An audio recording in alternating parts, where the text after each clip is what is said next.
هل تساءلت يوما كيف يتم تصنيع واحدة من أكثر المروحيات الهجومية تقدما في العالم؟ خلف مروحية أباتشي AH-64 توجد عملية صناعية معقدة للغاية، حيث تجتمع هندسة الدقة والمواد عالية المقاومة والتكنولوجيا العسكرية داخل منشآت إنتاج ضخمة.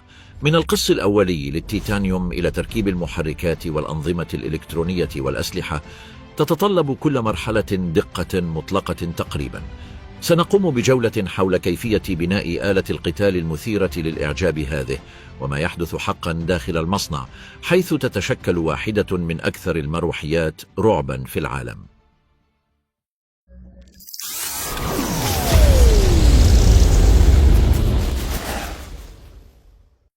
تبدأ صناعة المروحية الهجومية أباتشي AH-64 قبل وقت طويل من اتخاذ الطائرة لشكلها. كل شيء يبدأ في منطقة اللوجستيات واستلام المواد، حيث تصل المكونات المعدنية المخصصة لتشكيل الهيكل الرئيسي. واحدة من أهم المواد هي التيتانيوم، وهي سبيكة خفيفة ومقاومة للغاية، تستخدم في الأجزاء الهيكلية الأكثر أهمية في المروحية. يتم فحص كل دفعة من التيتانيوم بعناية. يراجع الفنيون شهادات الجودة ورقم الدفعة وخصائص المواد والتفاوتات الميكانيكية لضمان امتثالها للمعايير المطلوبة. وبمجرد التحقق من الوثائق، تنقل الألواح المعدنية إلى منطقة الإنتاج. هناك تقوم آلات القطع بالليزر التي يتم التحكم فيها بواسطة الكمبيوتر بقص الصفائح المعدنية بدقة عالية لإنشاء المكونات الهيكلية الأولى لهيكل الطائرة. لاحقا تمر هذه القطع بعمليات ثني وتشكيل بواسطة مكابس هيدروليكية. أخيرا يتم تجهيز الأجزاء الناتجة لتجميع القسم الخلفي من الهيكل، حيث تبدأ الأضلاع الهيكلية الكبيرة في تشكيل هيكل المروحية. يتم تثبيت الأضلاع بواسطة آلاف البراشيم عالية المقاومة، ولضمان التوحيد تستخدم أدوات هوائية متخصصة تطبق ضغطا ثابتا ومتحكما به. يتحقق الفنيون من أن كل برشام يتوافق مع النمط الهيكلي الذي وضعه مهندسو الطيران، لأن أي خلل قد يعرض سلامة الهيكل للخطر. بالتوازي مع ذلك، يركز خط عمل آخر على القسم الأمامي من المروحية. في هذه المنطقة يتم بناء قمرة القيادة، وهي واحدة من أكثر العناصر تعقيدا في الطائرة بأكملها. لا تضم قمرة قيادة الأباتشي الطيار ومساعد الطيار الرامي فحسب، بل تضم أيضا العديد من الأنظمة الإلكترونية وأجهزة الاستشعار وأدوات التحكم في الطيران. لتصنيعها يتم تجميع ألواح مقواة قادرة على مقاومة الصدمات والظروف القاسية. يتم محاذاة إطارات قمرة القيادة بعناية قبل تثبيتها ببراغي عالية المقاومة. يشرف المهندسون على كل خطوة لضمان ضبط الأسطح بشكل مثالي. مع اتخاذ الأقسام المختلفة للمروحية شكلها، يحين وقت توحيدها في هيكل واحد. تعمل الروبوتات الصناعية وفرق الفنيين بشكل منسق لمحاذاة القسم الأمامي والجزء المركزي والهيكل الخلفي لجسم الطائرة. وتتحقق أنظمة القياس بالليزر من وضع جميع القطع بدقة مطلقة قبل إجراء التثبيت النهائي. بمجرد محاذاتها يتم ربط الأقسام باستخدام مزيج من البراشيم الهيكلية والبراغي المقواة والمواد اللاصقة الصناعية المتخصصة، والنتيجة هي هيكل مستمر ومقاوم للغاية يشكل الجسم الرئيسي للمروحية. بعد تجميع الهيكل تنتقل الطائرة إلى مرحلة معالجة الأسطح. خلال هذه العملية يتم تطبيق طرق مختلفة تهدف إلى تحسين مقاومة المادة ضد الإجهاد والتآكل والظروف البيئية المعاكسة. تخضع بعض المكونات لمعالجات حرارية تزيد من صلابة المعدن، بينما تتلقى مكونات أخرى طلاءات واقية. لاحقا يبدأ تركيب الأنظمة الداخلية، ومن أول الأنظمة التي يتم دمجها هو النظام الهيدروليكي، وهو أساسي لعمل المروحية. تتحكم هذه الشبكات الهيدروليكية في العديد من الآليات، بما في ذلك الدوارات الرئيسية وأنظمة ميل الشفرات والأسطح المتحركة الأخرى. يضع الفنيون أنابيب ضغط عال وصمامات متخصصة على طول الهيكل. يتم فحص كل وصلة بعناية لتجنب فقدان الضغط، وبمجرد تركيبها تخضع الدوائر الهيدروليكية لاختبارات للتأكد من قدرتها على تحمل ضغوط عمل مرتفعة للغاية. بعد الانتهاء من الأنظمة الهيدروليكية يحين وقت تركيب أحد أهم المكونات الميكانيكية للمروحية، علبة التروس الرئيسية. تقع هذه الآلية في الجزء العلوي من الهيكل المركزي، ووظيفتها نقل الطاقة المتولدة من المحركات إلى الدوار الرئيسي. يتطلب تركيب علبة التروس هذه دقة مطلقة، يتم رفع المكون بواسطة رافعات صناعية ووضعه بعناية فوق دعامته الهيكلية. يستخدم الفنيون أدوات عزم دوران معايرة لتثبيته بدقة، مع ضمان تأمين جميع الوصلات وفقا لمواصفات الشركة المصنعة.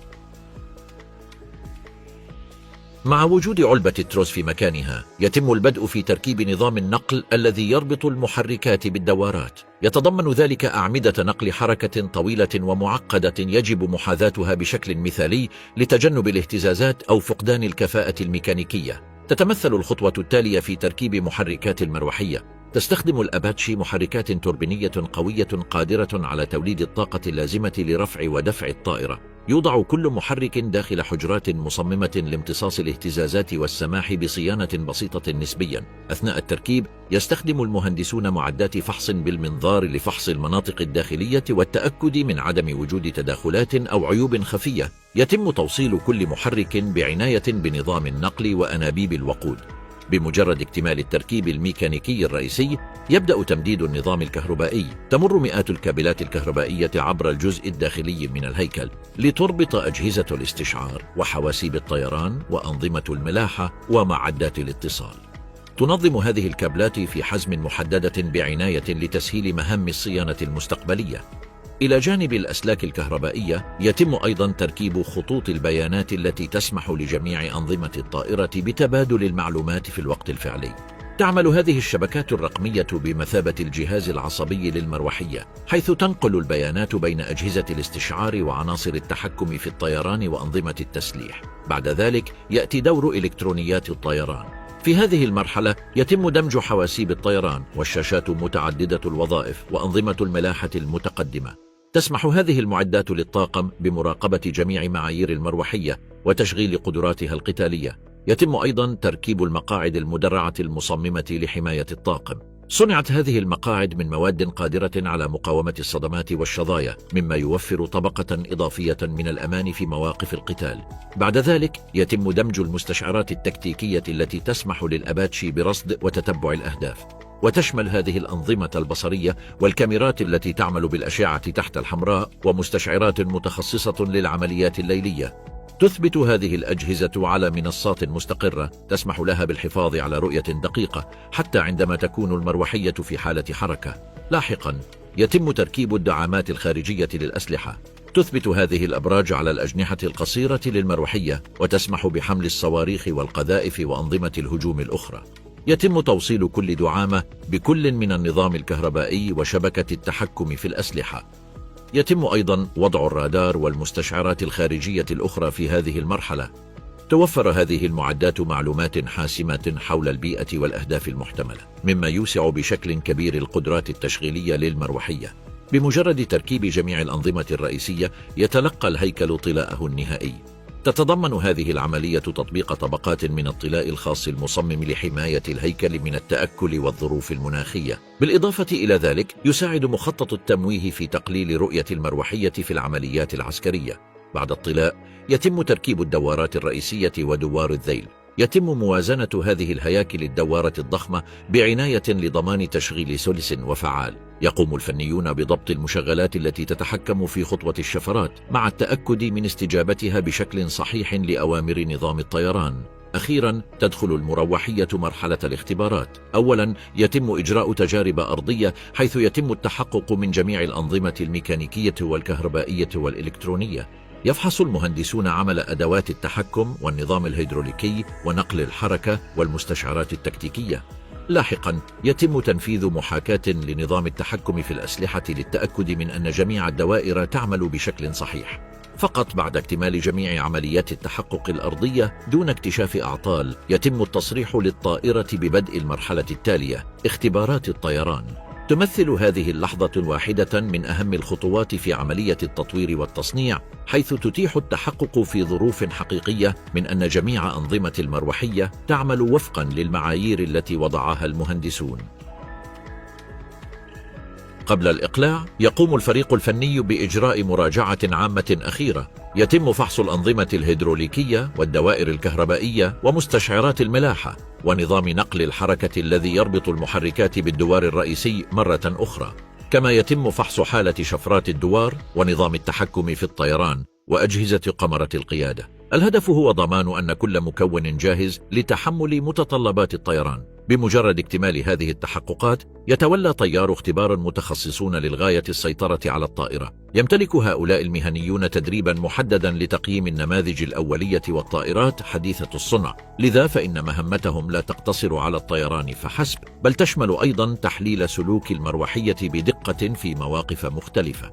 خلال رحلات الطيران الأولى يتم إجراء مناورات أساسية تهدف إلى التحقق من الاستقرار العام للطائرة. يراقب الطيارون كيفية استجابة المروحية للصعود والهبوط وتغييرات الاتجاه، كما يتم تحليل سلوك الدوار الرئيسي ودوار الذيل، وهما عنصران أساسيان للحفاظ على السيطرة أثناء الطيران. مع تقدم الاختبارات يتم تقييم جوانب أكثر تعقيدا. يسجل المهندسون بيانات حول الطاقة المتولدة من المحركات واستهلاك الوقود وكفاءة نظام نقل الحركة. في الوقت نفسه تتم مراقبة استجابة أدوات التحكم للتأكد من أن كل حركة يقوم بها الطيار تترجم بدقة إلى رد فعل من الطائرة. يعد التحقق من التشغيل الصحيح للأنظمة الإلكترونية جانبا رئيسيا أثناء الاختبارات. يجب أن تعمل إلكترونيات الطيران ومستشعرات الملاحة وأنظمة الاتصال بشكل منسق لضمان قدرة المروحية على العمل بدقة. خلال رحلات الاختبار تخضع هذه المعدات لمحاكاة مختلفة للتأكد من أنها تعالج المعلومات بشكل صحيح حتى في المواقف الصعبة. في الوقت نفسه يتم تقييم الأنظمة الهيدروليكية التي تتحكم في العديد من آليات التوجيه والحركة. يحلل الفنيون مستويات الضغط واستجابة المشغلات والاستقرار خلال المناورات المختلفة. تظهر صناعة مروحية مثل أباتشي H64 إلى أي مدى تعتمد الهندسة الحديثة على الدقة والتنسيق والسيطرة المطلقة على كل تفصيل. من القطع المعدنية الأولى إلى الاختبارات النهائية تتطلب كل مرحلة من مراحل العملية تكنولوجيا متقدمة ومتخصصين مؤهلين تأهيلا عاليا ومعايير جودة صارمة، والنتيجة هي طائرة صممت للعمل في ظروف قاسية وتنفيذ مهام معقدة. إن فهم كيفية بناء هذه الآلات يتيح تقدير البنية التحتية الصناعية الضخمة ومستوى التطور التكنولوجي اللازم لإنتاج واحدة من أكثر المروحيات الهجومية تطورا في العالم.